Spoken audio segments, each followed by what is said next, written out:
నేను కోరుకునేది ఇది ఒక్కటే. జనాలు ఏమన్నా అనుకోండి, మేము ఇష్టపడ్డాం కాబట్టి మా లైఫ్ మేము లీడ్ చేసుకుంటాము, మేమైతే కలిసి బతకాలని అనుకున్నాం. దయచేసి మా అమ్మ నాన్నకైనా కానీ ఆ విష్ణుకైనా కానీ ఏ కంప్లైంట్ ఇచ్చిన పోలీసులకు కానీ ఇంత కూడా పట్టించుకోలేదు కాబట్టి పోలీసులకు మరీ గట్టిగా చెప్తున్నాను, నేను ఇచ్చిన కంప్లైంట్ మీకు పనికి రాలేదు, విష్ణు మా అమ్మ నాన్న ఇచ్చిన కంప్లైంట్ పనికొచ్చింది కదా మీకు. అంటే మీరు అంటే తప్పు చేస్తున్నారా న్యాయం చేస్తున్నారా మీకే తెలియాలి. మీరు అక్కడ ఏం జరిగింది మాటలు అనేది నాకు తెలియదు కాబట్టి పోలీసులు మీకే తెలియాలి. కాబట్టి మీరు ఏం చేయాలో చేయండి. నేనైతే నా ఇష్టపూర్వకంగానే వచ్చాను, నాకు ఎలాంటి మందులు పెట్టలేదు, పసర్లు పుయ్యలేదు, వశీకరణ జరగలేదు. వశీకరణ జరిగింది అంటే అది నా ప్రేమ వశీకరణే. నేను నా ఇష్టపూర్వకంగానే వచ్చాను. మా ఇద్దరిని దయచేసి విడతీయొద్దు. ఒకవేళ విడతీసినా కూడా చచ్చిపోతాం తప్ప నేనైతే చచ్చిపోతాను. ఒకవేళ విడతీసిన మా ఇద్దరు నేనైతే చచ్చిపోవడం తప్ప బతకడం ఉండదు. మా రిలేటివ్స్ కానీ మా ఫ్యామిలీ మెంబర్స్ కానీ ఎవరైనా ఏమన్నా అనుకోండి, నా ఇష్టం ముఖ్యం. ఇక్కడ నేను ఫ్యామిలీని వదిలేస్తాను కూడా అనట్లేదు, కలుస్తానని చెప్తున్నాను. అంటే ఇప్పుడు అఘోరి అమ్మ మీ బాధపడినంటే మనసులో పెట్టుకోనంటే ఒక మాట అడుగుతాను. ఇప్పుడు మీతో పాటు అమ్మాయి వచ్చేస్తుంది, మీరు ఒక చోట ఉండరు, దేశం అంతా తిరుగుతూనే ఉంటారు. ఆ కారులో i20 కారులో మీరు డ్రైవ్ చేసుకుంటూ తిరుగుతూనే ఉంటారు. మీ పక్క సీట్లో అమ్మాయిని కూర్చోబెట్టుకుని తిప్పటం తప్ప అమ్మాయికి జీవితం ఏముంటుంది అని అంటున్నాను నేను అనేది. ఒక చోట కూర్చుంటున్నా అని ఆల్రెడీ రివీల్ చేశాను. ఎక్కడ కూర్చుంటున్నా అనేది ఎవరికి అవసరం లేదు, కానీ ఎక్కడో చోట ఒక చోట ఆగిపోతున్నాను. ఓకేనా, ఆల్రెడీ వారం కిందటనే నేను చెప్పాను, అందరికి చెప్పాను, అన్ని మీడియా వాళ్ళకు కూడా ప్రజలకు కూడా చెప్పాను. ఒక చోట ఆల్రెడీ నేను నార్త్ లో చెప్పాను, ఒక చోట ల్యాండ్ తీసుకుంటున్నారు భక్తులు, అక్కడ కూర్చోబోతున్నాం. ఓకేనా, దానికి జస్ట్ ఒక 1 month 2 months టైం పడుతుంది అంతే. ల్యాండ్ ఇట్లా చూడంగానే అది రాదు, దానికి కొద్దిగా ప్రాసెస్ ఉంటుంది, రిజిస్ట్రేషన్ అని అది అని అవన్నీ జరుగుతున్నాయి. ఒక చోట నిజంగానే ఆగిపోతున్నాము, ఒక చోట ఆగే మా పోరాటం మేము చేస్తాం, హ్యాపీగా లీడ్ చేసుకుంటాం మా లైఫ్ మేము. అంటే ఆశ్రమం లాంటిది పెడుతున్నారా? ఆశ్రమం కాదు కానీ గుడి, ఇంకా మేబీ ఆశ్రమం కూడా కావచ్చు, భక్తుల మీద డిపెండ్ అయి ఉన్నది. అది ఓన్లీ నార్త్లనే. అంటే ఇప్పుడు నేను ఆ అమ్మాయి వర్షిని తండ్రిలాగా అడుగుతున్నాను. ఇది ప్రకృతి విరుద్ధం కదా, ప్రకృతి విరుద్ధం కదా? కాదు నాన్న, ఇద్దరి మనుషులు కలిసి ఏ ప్రాణి అయినా సరే రెండు కలుస్తాయి, కలిసి ఆనందంగా ఉంటాయి తప్ప జీవితాంతం కష్టంగా ఉండమని ఎవరనలేదు. నేను అమ్మాయికి లైఫ్ని ఇస్తున్నాను, హ్యాపీనెస్ని ఇస్తున్నాను. ఆమె కోరుకున్నది ఏంది, లైఫ్ హ్యాపీగా ఉండాలి.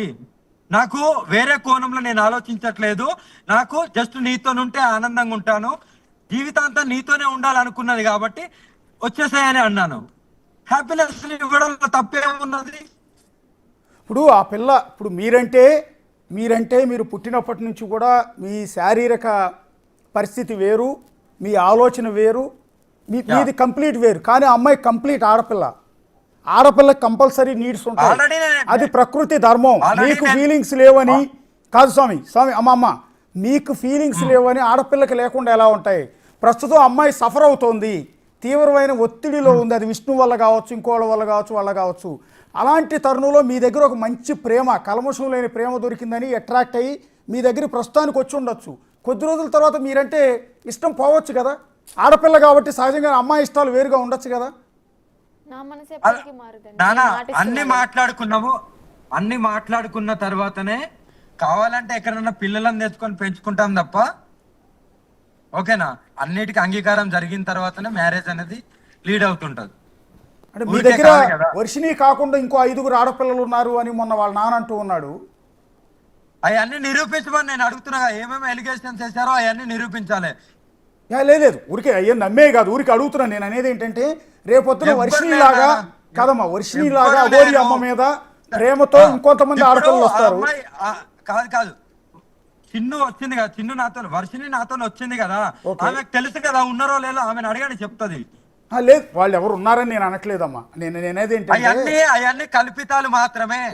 ఓకే ఇవాళ వర్షిని వచ్చినట్టే రేపు ఇంకొంతమంది అఘోరి అమ్మ మీద ప్రేమతో ఇవాళ వర్షిని మాటలు విన్న చాలా మంది అమ్మాయిలు ప్రభావితం అయి ఉండొచ్చు. వాళ్ళు కూడా నేను కూడా అఘోరి అమ్మతోనే ఉంటాను, అఘోరి అమ్మ నన్ను పెళ్లి చేసుకోమని వస్తారు. ఇలా ఆడవాళ్ళంతా మీ దగ్గరికి వచ్చేస్తే పెళ్లి అనేది ఒకరితోనే అవుతుంది, ఒకరితో అయింది అంతవరకే. ఇష్టపడి వస్తున్నారు కానీ అందరికి పెళ్లి చేసుకోలేం కదా, ఒకరితోనే అది అయిపోయింది, ఆమెతోనే అంతవరకే. ఇకపైన ఇంకో ఆడపిల్ల వస్తే మీరే అసలు ప్రాణం. రానివ్వదు కదా. ఫస్ట్ ఆఫ్ ఆల్ పెళ్లి అనే మాటే ఉండదు.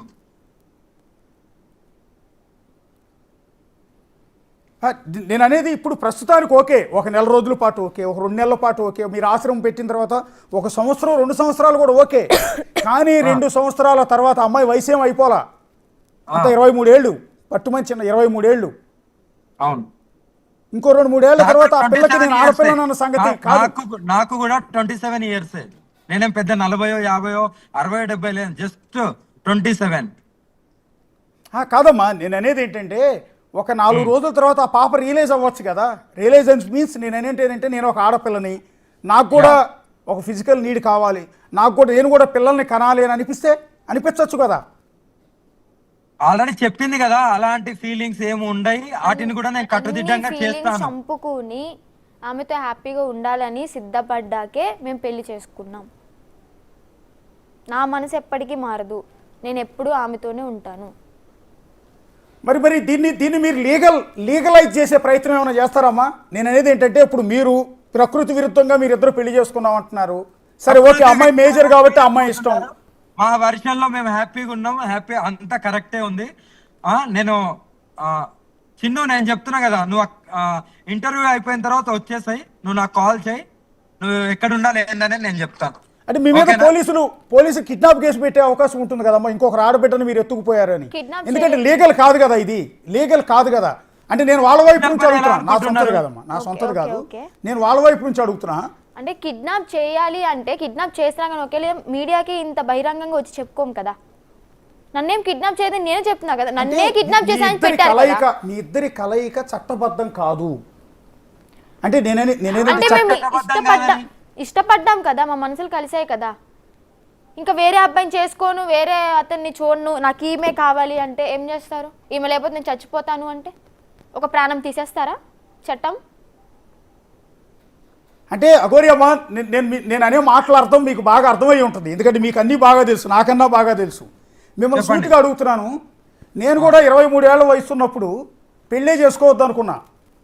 పెళ్ళొద్దు, ఆ జన్మ బ్రహ్మచారిగా ఉండిపోదాం, హ్యాపీ ఉంటుంది, సంతోషం ఉంటుందని అనుకున్నా. కానీ 28వ ఏళ్ళు వచ్చేటప్పటికి పెళ్లి చేసుకుని ఈరోజు నాకు 2 పిల్లలు, నా అంత కొడుకున్నాడు అప్పుడే. అంటే బాహుబంధాల నుంచి నేను తప్పించుకోలేకపోయాను. నానా నేను ఇక్కడ ఆ అమ్మాయికి నా దగ్గరికి వచ్చిన తర్వాత కామాన్ని మొత్తము ఆపేస్తాను, అమ్మాయికి కామం కూడా రాదు, ఓకేనా?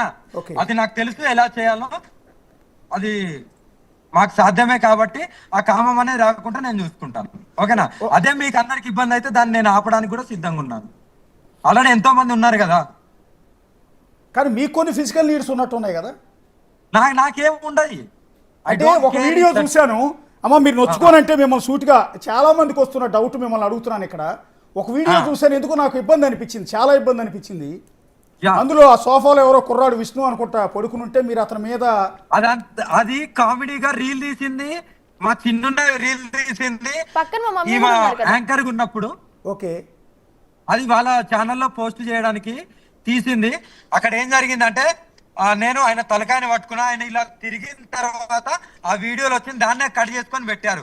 వెనక వీడియో ఎందుకు పెట్టలేదు?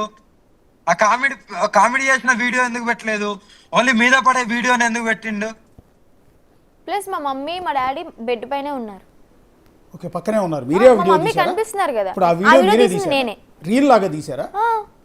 ఓకే, అంటే బేసిక్ గా ముందుది వెనకది వేయట్లేదు, మధ్యలో బిట్టే వేస్తున్నారు, ఎందుకు అలా?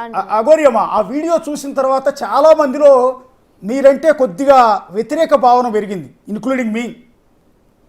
ఎందుకంటే ఆ వీడియో చూడగానే ఏంటంటే కొంచెం వికృతంగా అనిపించింది, అంటే అసహజంగా వికృతంగా. నేను ఒకటే చెప్తున్నా, ఓకేనా? ప్రజలు ఏమనుకున్నా పర్లేదు, సొసైటీ ఏమనుకున్నా పర్లేదు, ద లైఫ్ లీడ్ చేసేది మేమిద్దరం. మేము ఎలా ఉంటాము అనేది మాకు తెలుసు, ఓకేనా? ఒకవేళ ఇదే చిన్ను వర్షిని వచ్చి లేదు ఇలా అని చెప్తే అప్పుడు మీరు ఖండించండి, ఆ అవకాశం మీకు ఇస్తాను, కానీ అంత దూరం కూడా రాదు, ఓకేనా? 5 years అయినా 10 years అయినా కానీ నా ఆమెతో ఉంటాను, నా డెసిషన్ ఎలానూ మారదు. అంటే ఇప్పుడు